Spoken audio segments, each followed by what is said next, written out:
Our next question actually comes from Sylvia E., who asks, what's the difference between pique with two E's, pique, E-A, and pique, P-I-Q-U-E? Sylvia, this is really a wonderful question. You're asking about homophones, words which sound the same but have different spellings and different meanings. So as I've thought about these three words, I've thought of a way that will, I hope, help you and help others to remember the difference between them. So let's take a look at these three words. I'll pull them up on the whiteboard. So our first word is the word P-E-A-K, peak. And this means the apex of a mountain, the top of a mountain peak. And so here are two ways to remember this, that peak with an A stands for apex. The first is just to think that the word apex begins with the letter A. And so that may be helpful. If apex is not a familiar word to you, there's an even easier way to remember the word, which is to think of A is, the letter A is like a mountain.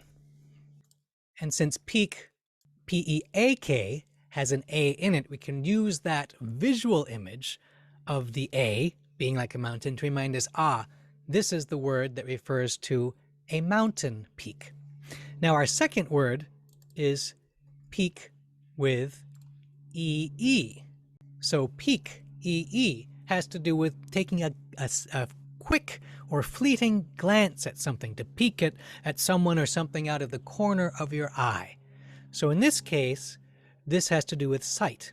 And so here's an easy way to remember that connection, which is that here we have two E's, and these two E's can remind us of two eyes, starting with the letter E, in the way that we often have two eyes, so that can be another very simple way to remind us, oh yeah, peak with two E's, like two eyes, so we're seeing it has to do with that quick glance out at the world. What I'm showing you here are mnemonic devices. These are memory tricks that we can use to take something that's fairly abstract, like the spelling of the word peak with an A or the spelling of the word peak with an E, and by tying them to images, such as the image of a mountain or the image of two eyes, we can start to create a connection in our minds, actual neurological connections in our brains, between the spelling of a word and its meaning. And often when we create these meanings with pictures, with images, those connections become stronger. And so that it becomes we see the word and instantly we think, oh yeah, peak, top of a mountain, peak, eyes. Now, there's this third word here, which is even in some ways more interesting, because take a look at its spelling. I'll pull it up here. Pique, P-I-Q-U-E. Now this means to arouse or even to annoy. For example, there's a phrase, that really piqued my interest. Or I'll even write it down. That piqued my interest. Oops, that. A common error that people make is they substitute the peak as a mountain or the peak as looking through the eyes in that phrase, that piqued my interest.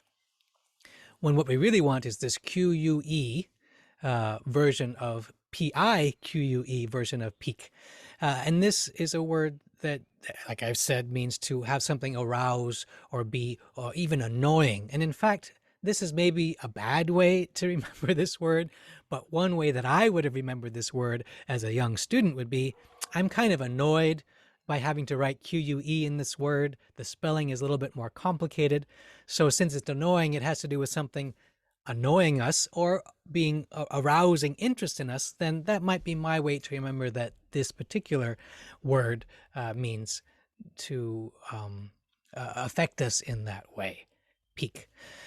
Now I'll stop sharing the screen, and you may wonder, and in fact I hope that you wonder, why does this third spelling look so different? And there's actually a reason behind that, which is that in the history of English, words have come to us from many different places.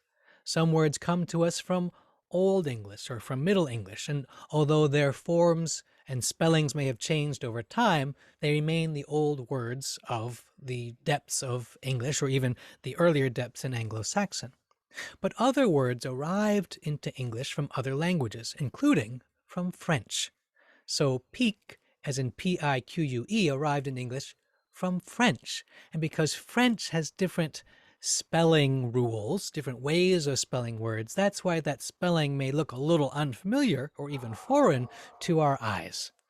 And in fact, we can look at many words that have arrived in English, say from Latin or from Greek, or from Spanish, or even from Indian languages or Asian languages, and we can learn something about the properties of English, the ways that English tends to express sounds, and all of that information can help us, in fact, at the very simple and basic and very practical level of how we spell our words.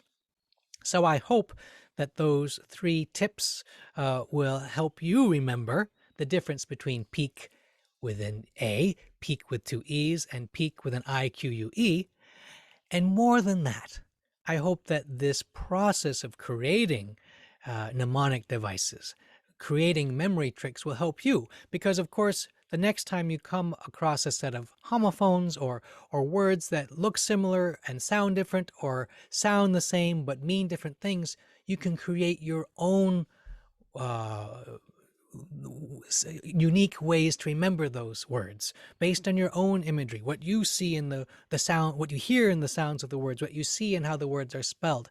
And because that imagery is coming from you yourself, it will be all the more memorable. So give that a try, see how it goes. And if you have any further questions, feel free to send them along. I'd love to see them.